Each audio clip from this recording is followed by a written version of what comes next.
9회 말 투아웃에 투 스트라이크이면 원하는 공 들어오지 않아도 스트라이크인지 볼인지 애매해도 후회 없이 휘둘러야 한다고 생각합니다. 국민의 상식과 국민의 생각이라는 나침반을 가지고 앞장서려고 합니다.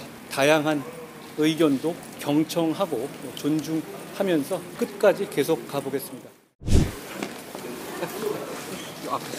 장관님, 오늘 이 인사 잘 들었습니다.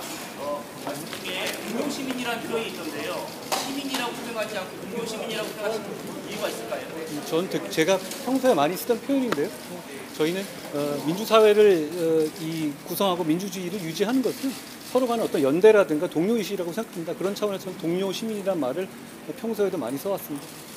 장관님, 오늘 그만두시고 국민의힘 비대위원장 수락하시는데요. 수락하게 된 이유 어떤 부분일까요? 비상한 현실 앞에서 잘할 수 있겠지라는 막연한 자신감보다 동료 시민과 나라를 위해서 잘해야만 되겠다는 책임감을 더 크게 느낍니다. 9회 말 투아웃에 투 스트라이크이면 원하는 공 들어오지 않아도 스트라이크인지 볼인지 애매해도 후회 없이 휘둘러야 한다고 생각합니다. 상식 있는 동료 시민과 함께 대한민국의 미래를 위한 길을 같이 만들고 같이 가겠습니다. 국민의 상식과 국민의 생각이라는 나침반을 가지고 앞장서려고 합니다. 그 나침반만으로는 그 길 곳곳에 있을 사막이나 골짜기를 다 알 수는 없겠지만 지지해 주시는 의견 못지않게 비판해 주시는 다양한 의견도 경청하고 존중하면서 끝까지 계속 가보겠습니다. 용기와 헌신으로 해내겠다는 약속을 드립니다. 더 자세한 내용은 제가 아직 취임하기 전이기 때문에 취임하는 당일날 상세하게 말씀드릴 수 있을 것 같습니다. 위원장님, 이제 가장 먼저 하실 일이 비대위를 같이 하실 위원들 인선일 텐데요. 위원 인선 비중이 있는지, 그리고 혹시 지금 접촉하시는 분들이 있었는지.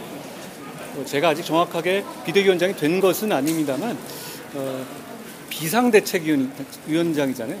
굉장히 비상적인 상황이라는 점을 의미하는 것인데요. 국민을 위해서 열정적으로 헌신할 수 있는 실력 있는 분을 모시는 것이 중요하다고 생각합니다. 특별히 어떤 분과 접촉하고 있지는 않습니다. 앞으로 이준석 전 대표 같이 탈당이나 신당 창당하신 분을 예고하신 분들이 있는데 이분들과 또 만나실 의향이 있으신지요? 저는 당을 가리지 않고 다양한 생각을 가진 많은 분들을 만나야 한다고 생각합니다.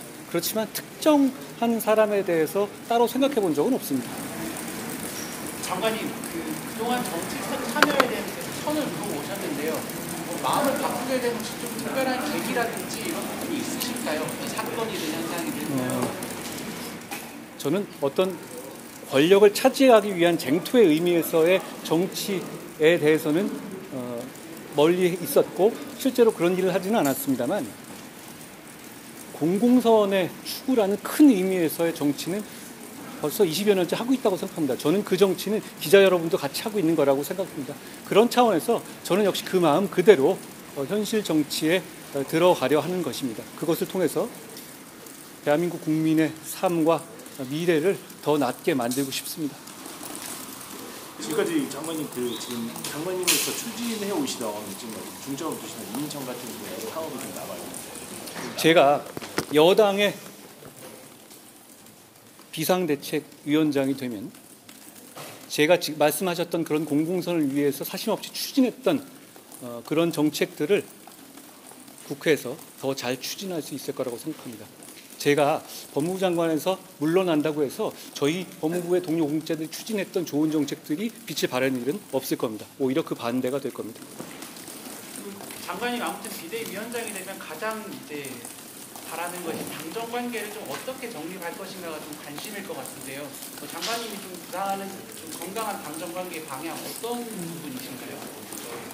대통령이든 여당이든 정부든 모두 헌법과 법률의 범위 내에서 국민을 위해서 일하고 협력해야 하는 그런 기관입니다.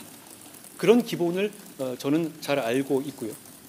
그리고 국민의힘은 비록 소수당이지만 대선에 승리해서 행정을 담당하고 있는 이점이 있습니다. 그러니까 국민의힘이 하는 정책은 곧 실천이지만 다수당이지만 민주당이 하는 정책은 약속일 뿐입니다. 그건 큰 차이입니다. 그 시너지를 잘 이해하고 활용해서 국민들께 필요한 정책들을 실천에 옮기겠다는 것이 제 생각입니다.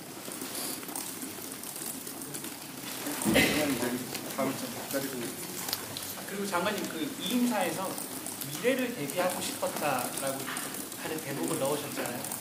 혹시 이제 그 정치인 한분으로서는 대한민국 미래를 위해서 어떤 문제? 제가 거기서 말한 미래에 대비한다는 것은 인구 재앙의 시대에 다가올 10년, 5년 내에 다가올 우리 대한민국의 어떤 재앙적인 상황을 책임감 있게 대비하고 싶었다는 뜻을 말씀드리는 것이고요. 저는 뭐가 어렸을 때부터 되고 싶었던 적이 없습니다. 지금도 그렇습니다. 다만 저는 하고 싶은 게 많이 있습니다. 이 나라를 좀 더 좋게 만들고 싶고 국민을 조금 더 잘 살게 만들고 싶습니다. 장관님 마지막 오늘 저녁 일정 혹시 뭐 어떻게 됐는지요? 특별한 일정은 없습니다. 당내에서도 여러 목소리가 나오는데 지금 들어가 있는 당내에서 여러 목소리 나오는데 통합에 대해서 좀 어떻게 생각해 보시면 있을까요? 장관님 두고 국민의힘은 자유민주주의를 표방하는 정당입니다. 그러니까 다양한 목소리가 최대한 많이 나올수록 더 강해지고 유능해지고 그래서 더 국민에게 봉사할 수 있는 정당이죠. 다양한 목소리를 잘 듣고 그렇지만 거기에 따라서 같은 결과적으로 하나의 목소리를 내면서 이겨야 할 때 이기는 정당으로 이끌어가겠습니다. 저 하나만 더 드리겠습니다. 그 현직 법무부 장관으로서 초유의 여당 비대위원장 직행하시는 거라 사실 이제 논란도 많고 우려도 많은데 여기에 대해서 어떻게 생각하시는지? 말씀하시는 내용이라고 생각하고요. 최근 대한민국 10년 새에 정말 초유의 일이 많이 있었죠. 다만 제가 그 일을 하는 과정에서 제가 그때 있었던 직분이라든가 위치를 벗어난 적은 저는 없었다고 생각합니다. 지금까지도 그랬고 앞으로도 그럴 겁니다. 추운데 고생하셨습니다. 추운데 고생하셨습니다. 법조 기자님이신가요? 뵐 일이 자주 없겠습니다. 고생하셨습니다. 고생하셨습니다.